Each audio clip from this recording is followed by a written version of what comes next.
Welcome to the Roaming Yeti podcast, where we share stories and tips to inspire you to roam your neighborhood and the world. I'm your host and head Yeti, Beth Scalacci. In today's episode, I speak with Scott Ellis about Yellowstone National Park.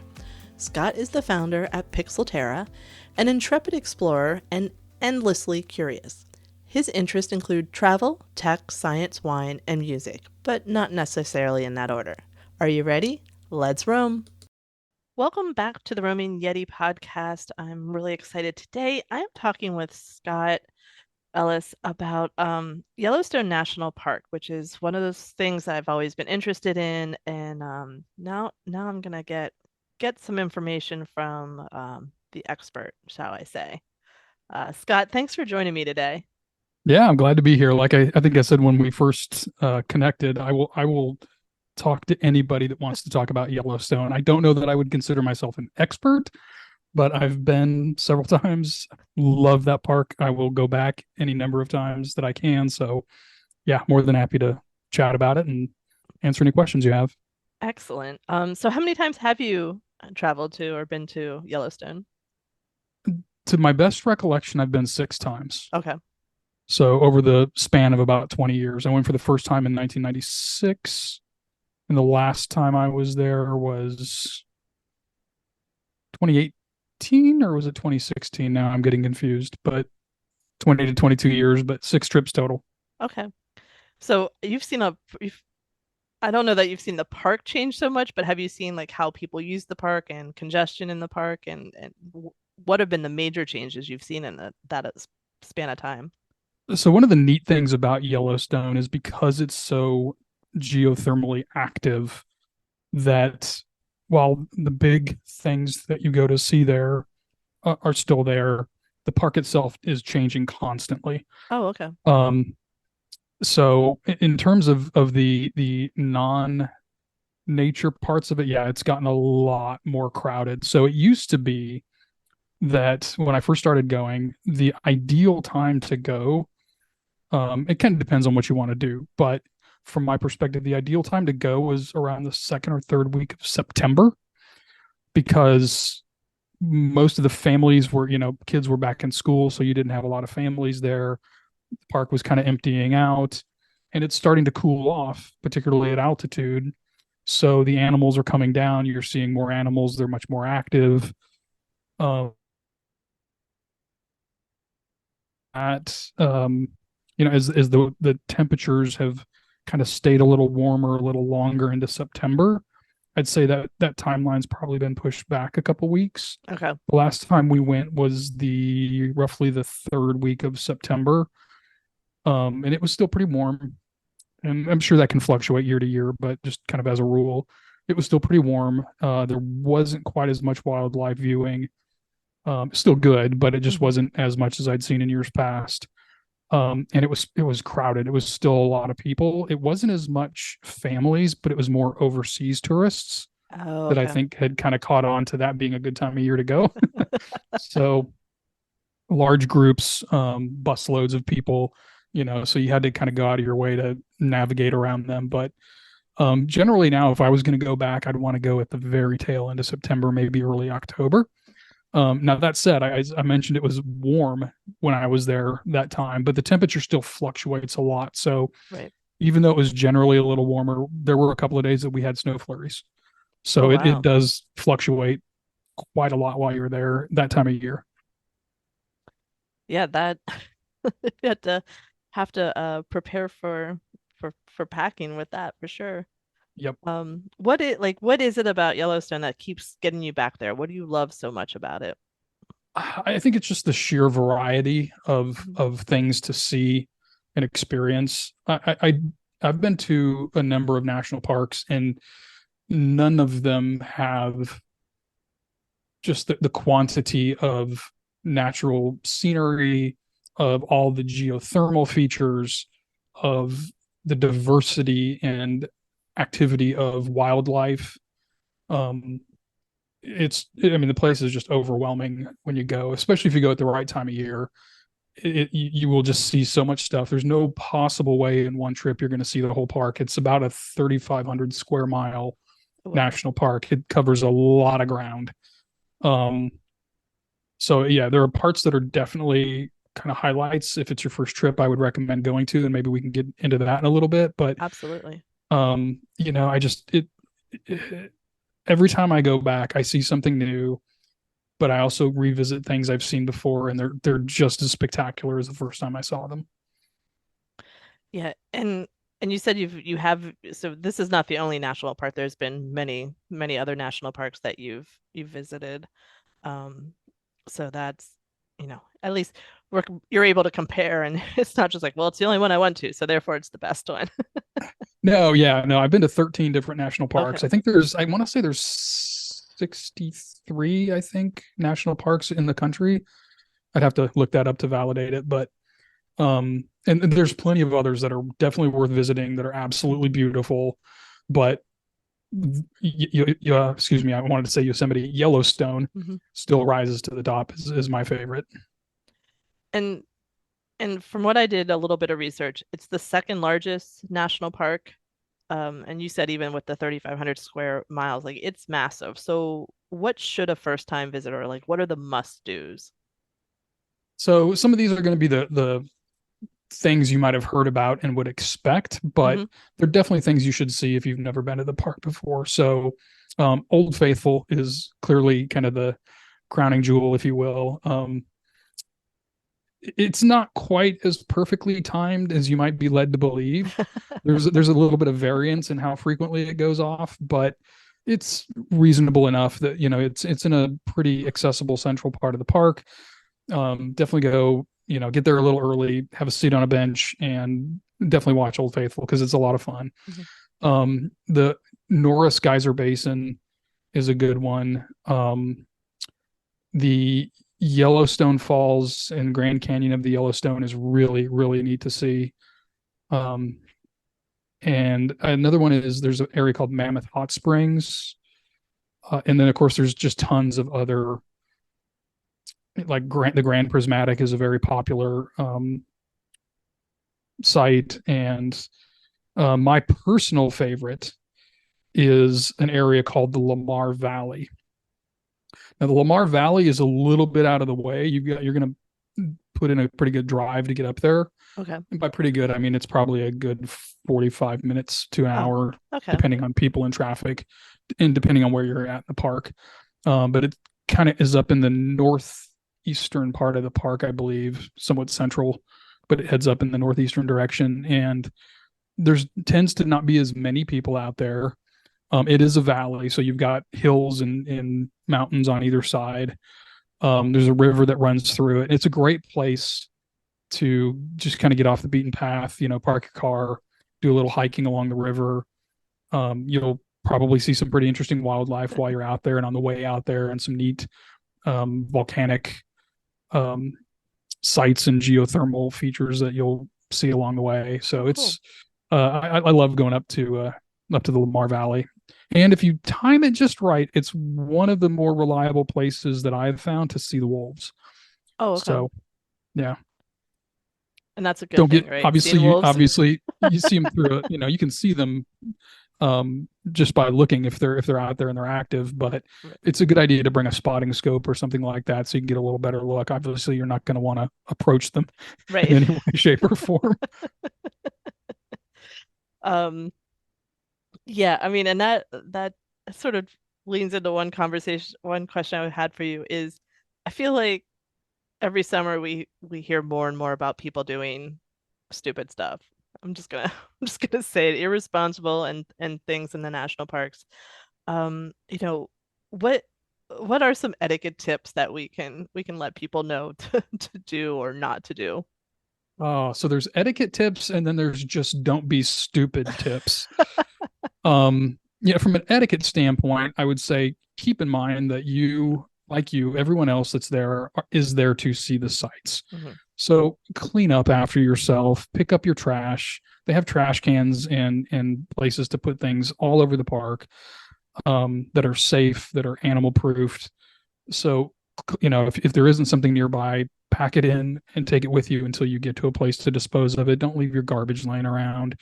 And if you're in a place where there's a lot of people crowding around to see something, don't just stand there for minutes or hours on end trying to take in the sights and take your photos. I mean, do your thing, but keep in mind other people are there to see these things as well, and just be considerate of the people around you. And as long as you do that, I think from an etiquette standpoint, you're just fine. Now, as far as the don't be stupid stuff, we could have a whole conversation just on that. But the things I see most often, and I have seen these both like many of you on YouTube or on Instagram, but also in person, I've seen people do these things where the single biggest thing is they just get too close to the wildlife. And you have to remember that this is a national park. This is not a zoo. It is definitely not a petting zoo. The animals are generally pretty tame around people. If you're in your car, like, it's not uncommon to get stuck in a traffic jam because all the cars are backed up and stopped because there's a herd of elk crossing the road or a herd of buffalo crossing the road. So shoot a picture out your car window, but don't get out of your car and approach the animals. Don't try to take a selfie with a buffalo. 9 times out of 10, people don't get hurt, but it can still go very badly. And when it goes badly, it can go very badly. Right. There's a great Instagram account that I just recently stumbled across called Tourons of Yellowstone. And Tourons is a mashup of tourists and morons. Okay. And it's all just videos of people basically doing what I said not to do, just getting way too close to the animals. Even the ones that seem kind of docile are potentially dangerous. Right. So just be aware of that. And the other thing is, if there are boardwalks and pathways, there are also signs telling you to stay on the boardwalks, stay on the walkways. Heed those warnings, because some of these geothermal features are exceedingly dangerous. They're beautiful to look at, but the ground around them is very fragile. It's very easy to slip and fall. And the water that's in many of them is extremely hot, like boiling hot. And it's also extremely acidic. And so you will get hurt or die if you fall into one. There was a story a few years back. It's really very sad, but there was a young man, I would say he's 19 or 20, and his little sister, and they decided to get off the beaten path. And he got too close to one of the hot springs and slipped in, and they never found him again. By the time the park rangers were able to get out there, there was a storm rolling through. His sister, of course, was probably traumatized for life from seeing this, but she went to get help. And, by the time they got there, the storm was rolling through. There was nothing they could do to even find him. And they went out again the next day, but there were just no remains. The water was so hot and acidic that it literally just dissolved him away. Wow. Yeah, which is just a frightening, way to think about dying just because you decided the rules don't apply to you. Right. And look, my sympathies to the family and to anybody that's been through something like that, but those rules are in place for a very good reason. Right. And there are also times when rangers will show up and they're going to tell you to get back on the path. Or I've seen them have to go out and grab people from a field and say, get back up here. That bear might be 50 yards away, but that bear can do 50 yards way faster than you can get back to the road. And people get mad and they get upset at the rangers and whatever, but they're really trying to protect you. Yeah. So just a little bit of common sense goes a long way. Exactly. Yeah. It always surprises me. I'm like, it's called wildlife for a reason. Yeah. The wild part is definitely important. Exactly. So you mentioned your favorite places to see when you're there is Lamar Valley. Are there any other sort of off, like your second or third time places that people should check out? Or I don't have any other specific recommendations off the top of my head, but what I would say is, if you're going back for repeated visits, is just kind of drive around and explore the park. You just never know what you're going to find where. But I've seen all manner of wildlife in all parts of the park, everything from bear and moose and the wolves to lots of eagles. And one day I sat on a bank in the Lamar Valley and just watched the otters fish. Oh, wow. They'd dive down, grab a fish, crawl up on the other side of the bank and eat their fish and go back in the water. And then they started getting curious about me. So I snapped a couple pictures and then got out of their way. you just never know what you're going to see where. So drive slow, because you might miss something really cool if you're driving Right. too fast trying to get from point A to point B. Take your time, plan the day, and really just explore the park and keep your eyes open, because there's all kinds of fun things to see. I mean, how many days would you suggest if you're going, if that's a destination? Is it a 1 day to drive through, couple days? Like what amount of time should people set aside? It really depends on how much you want to Hmm. see and explore. I would say at a minimum on your first trip, bare minimum 2 to 3 days. Okay. And even then, there's a lot you're not going to see. Um, but I think the last time we went out there, and again, I've been, this was my sixth trip. Hmm. My wife and I went out there, and I think we spent about 3.5 days in the park. Okay. So quite a bit of time.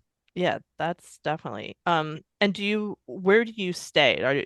Do you guys camp? Are there hotels? What are sort of the options?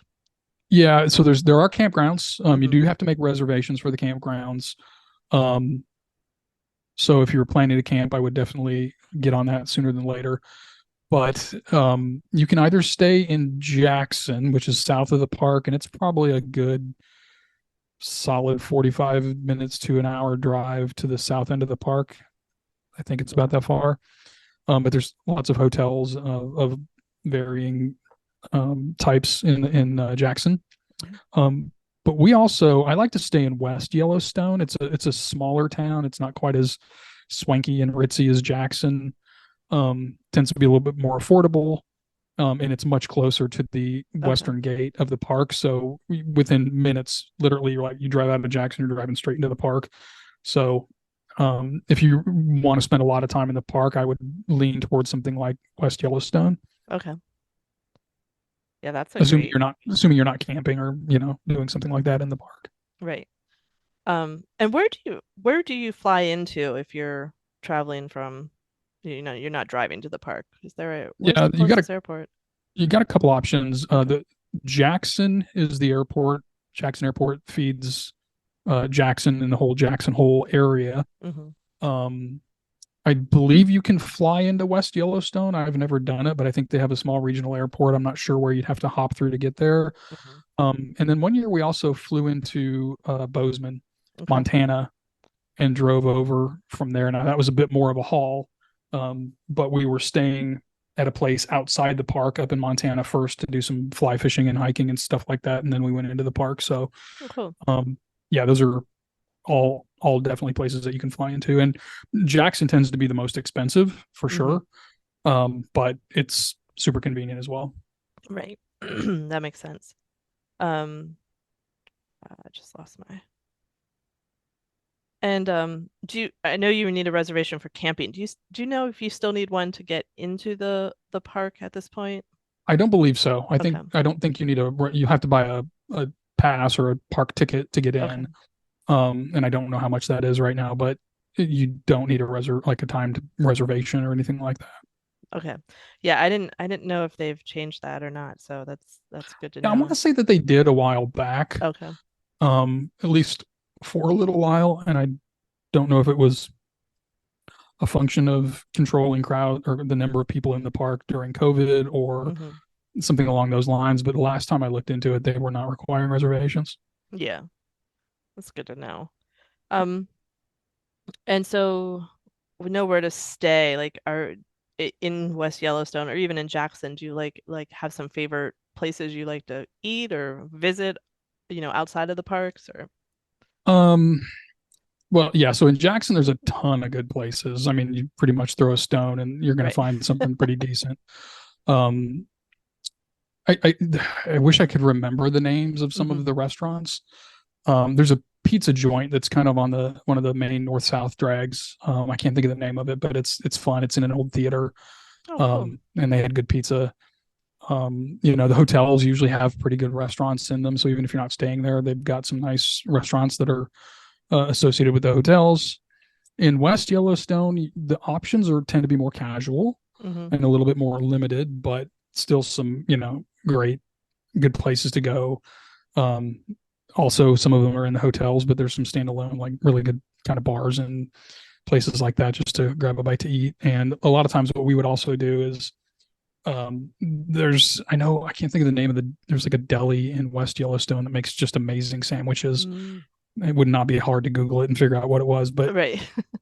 but we would go in and just load up on sandwiches and food and drinks and have a cooler and then take that with us into the park, because the park is, like I said, is so big that, and your food options are much more limited, that you probably want to take something with you so that Hmm. if you get hungry, you can just pull over and have a snack and look at the mountains or the wildlife or whatever the case Right. may be. Yeah. Then you don't have to worry about the crowds. You're just Yeah, plus it's probably better. It's probably it better is. food.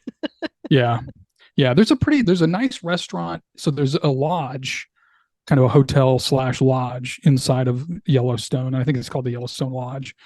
And they've got a restaurant and bar in there that's good. We, Hmm. in fact, on one of the days that it started snowing on us, we just went in there and sat for a while and kind of let the snow pass and had some drinks and some food. And it was really good. Very friendly staff, great bartenders, and neat environment. So definitely check out Yellowstone Lodge if you get a chance. And if you've got the time, have a bite to eat. It's always a good suggestion. Yep. Um, and given like you're saying, like it could snow, it could be nice. Like what should someone on their first time, like what should we pack? Like both wearing wise or anything else? Like what do we need in our suitcase for that trip? Super comfortable shoes. Hmm. So, leave your dreams of being fashionable behind, because you will walk a lot. And you definitely want to put on some really comfortable shoes. If you're going to do any real hiking, obviously you probably would want some hiking boots. But if you're just doing sort of general seeing the sights, staying fairly close to the roads, then something like tennis shoes are just fine. But just whatever you wear, make sure you got on comfortable shoes.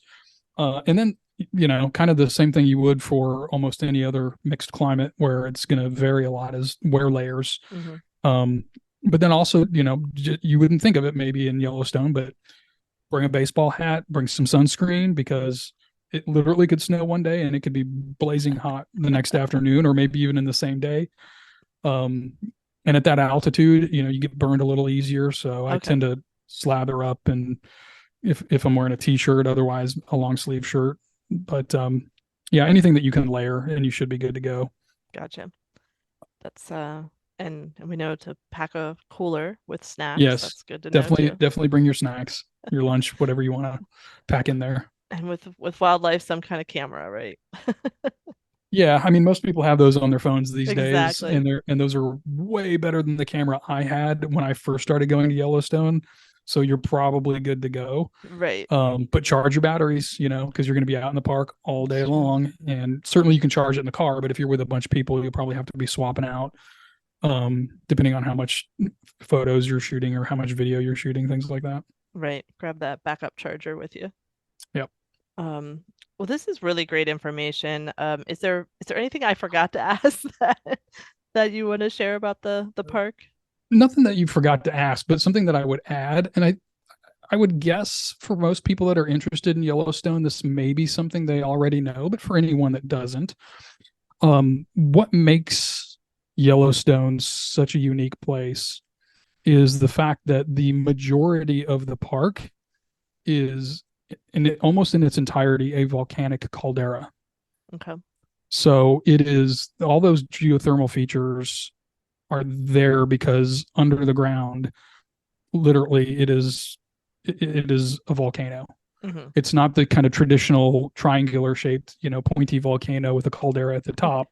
But it is something called it's actually something called a super volcano. Mm. There is just a massive reservoir of magma underneath Yellowstone, and it goes off. They said about, I think on average, I could have this wrong, but I think it's about once every 650,000 years. So it's not something where you're likely to go there and it's going to go off. But if it did, you wouldn't know what hit you Right. anyways. Not trying to scare people away from Yellowstone, but it is it is that gives rise to all of these geysers and hot Okay. springs and mud pots and all that stuff to go see. Um, and that makes it so interesting and so beautiful. It has a lot of earthquakes. Most of them are very, very small, so you're not going to feel them. Right. But do a little research on the Yellowstone caldera or the Yellowstone volcano. There's plenty of documentaries on it. It's really, really interesting. And it's, I think, one of the key things that makes Yellowstone so special. Yeah, that's really interesting. Um, Sort of do that little bit of that history Mm-hmm. before heading out to it. Um, this is great information. I always do this at the end. I do sort of a pop quiz that I don't send questions. I love it. Um, Hit me. and these are fun. I just sort of ask everyone these questions. What's your favorite road trip snack? Twizzlers. I try not to eat too much, candy like that, but for Mhm. something about when I'm on a road trip, if I'm driving around all day, I like something I can just kind of chew on and Right. it's not going to go bad. So for some Exactly. reason, that's become my road trip snack of That's choice. that's a good And one. it's It's not not gonna messy. melt. Yeah. Yeah, like chips are great, but then there's going to be crumbs all over the car. So, you know, Twizzlers, it is. It's both delicious and practical. I like it. Not nutritious, but delicious. Yes. But there's no fat though, if I Well, there remember is that. correctly. So it's just pure sugar. It's fine. Pure sugar. That's right. Road trip road trip calories don't count. That's my rule. Yeah. Um, do you have a upcoming trip? What's your next planned trip? So no, nothing to a national park. I'm just going to Florida here in the near future for a couple of days. Now, that said, Everglades National Park is not far from where I'm going to be, but I don't think we're going to have a chance to get there. It's one of them I haven't been to yet, but I Okay. will definitely make it a priority. And then after that, my wife and I are heading to England in September Nice. for a few days. Yeah, for 10 days. Very fun. Do you have like a bucket list or daydream trip? Oh, so this is going to come a little out of the blue, but I am a big fan of opera. Okay. And I've always wanted to attend an opera, especially if it was like a opening night type gala in in Austria, in Vienna. Hmm. So that would be high on my list. There's a lot of trips I would like to do, but Uh, I think going to an opera in Vienna, that's completely different than visiting a national park, but is something I would absolutely be thrilled to have a chance to go do. I love that. That's a very cool thing to do.